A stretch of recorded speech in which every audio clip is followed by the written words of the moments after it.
This is Rebecca Bream, and I will be talking about the introduction and the research. The Friends Preschool of Hawaii implemented the Good Caterpillar game. After the implementation, there was a significant decrease in disruptive behavior. Along with the Good Caterpillar game, there was an antecedent package that included both visual schedules and video prompting. Teachers stated that there was an increase in sharing, peer manding, waiting, and parallel play, along with a decrease in problem behavior that included fighting, hitting, crying, and tantrums.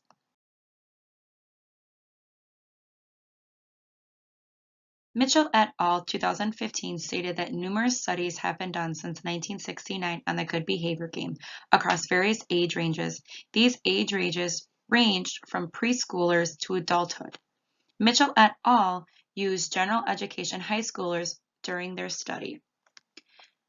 Flores and Rock 2017 wrote a well-known article on the caterpillar game. Their results showed immediate improvements of classroom behavior across 3 different settings.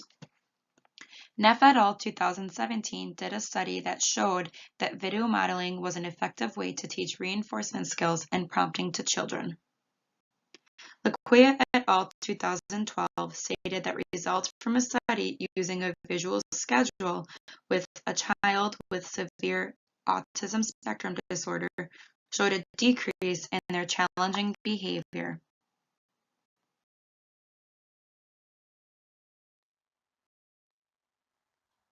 Hello everyone, my name's Asia and I'm going to go over how a typical day in the classroom should look after the behavior plan has been implemented.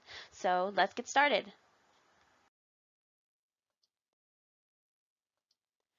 You will first begin your day by showing the class videos of good classroom/social behavior. There are various lists of materials throughout this tutorial. Whenever you see them, feel free to pause the video to read them over. After you've finished viewing the videos with your class, you will role-play some of the scenarios you just witnessed. Here are some role-playing ideas for some scenarios you may find happening in your own classrooms. Feel free to read them over and even come up with some of your own. Next, read over the classroom rules with your students. Feel free to come up with your own classroom's rules. Just make sure they are reasonable, easy to understand, and easy to practice for your students. The next item on the list is to set up the visual schedules. Here are the steps for visual schedules. Feel free to pause the video and read them over.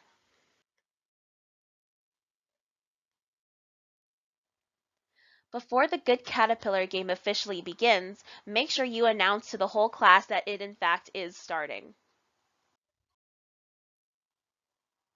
The next 2 slides will show examples of what your class's caterpillar could look like. Keep in mind, your class will be designing your own caterpillar, so it doesn't have to look like this. Just make sure that it has 7 segments as well as a head, as well as its own unique butterfly token for each team. And remember, each team has its own caterpillar and must correspond to the colors of that team.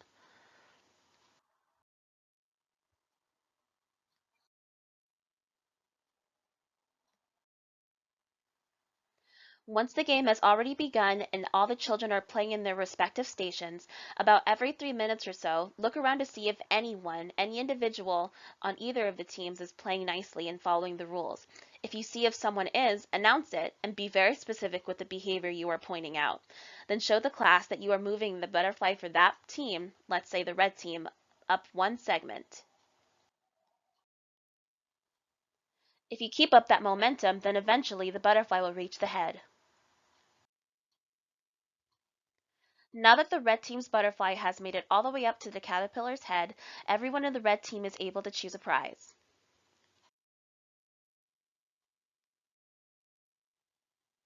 After the red team has gotten their first round of prizes, their butterfly resets all the way back to the bottom of the caterpillar. As for the blue team, they do not reset. They still have the opportunity for their butterfly to reach the head. Keep the game moving forward for the rest of the day. It is absolutely normal for one or both teams to reach the head multiple times a day. Hopefully this presentation makes the behavior plan easier to manage. Thank you for your time. After you have the antecedent package and the good Caterpillar game up and running, you'll have to be able to take data. Data collection will occur every 3 minutes on the data collection forms provided. The easiest way to remember to collect the data is to set a timer for 3 minutes. When the timer goes off, you'll mark a yes or a no. A yes mark is for if there was any behavior occurring in those 3 minutes. A no mark is if there was no behaviors occurring.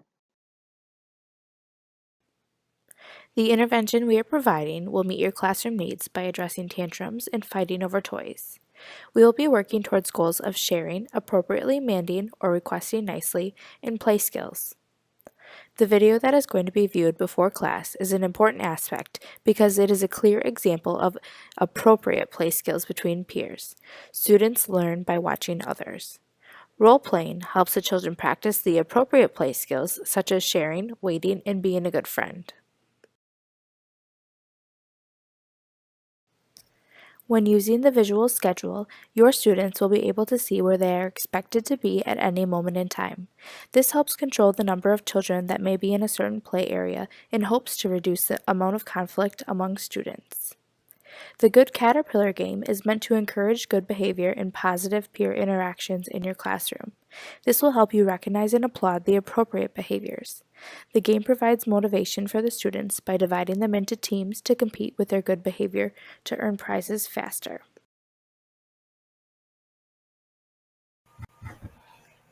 Hi, my name is Kate Freeman. I will be discussing the overview of the school-wide implementation plan. This plan consists of 2 interventions, the Caterpillar game and video modeling. And within those 2 interventions, there is a sub-intervention of a visual schedule. These interventions are considered a Tier 1 focus, in which all staff and administration must be in agreement of the plan for continuity throughout the school. The first intervention I would like to discuss is video modeling. The teachers in each classroom will present a video using a laptop or an iPad or a smartboard that will be about sharing, functional communication, or appropriate play. The teachers will then provide some time for role play and discussion in which the children are encouraged to mimic the behavior that they saw in the video. They will then be rewarded for using the appropriate behavior during their center time throughout the day.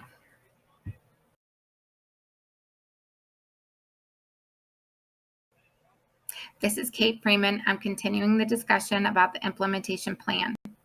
The subcategory of visual schedules will be used so that each student can make a choice of what center to play in. Each student will look at the visual schedule and see a picture of the centers that are available throughout that day, and they will use a clip to attach to the picture that they would like to play in.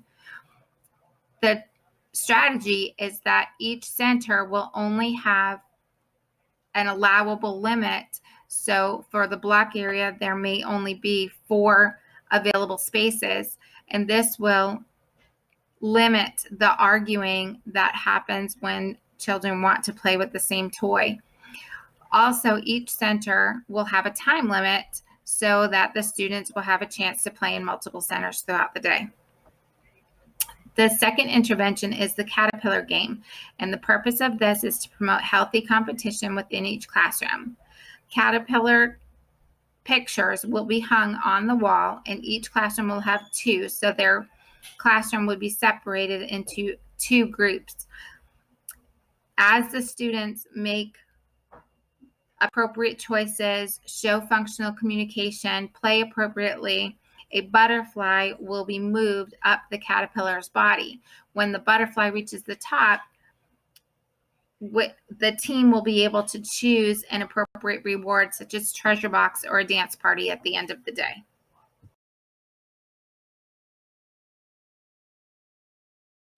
Here are a few final tips for you to use in your school when using our intervention plan.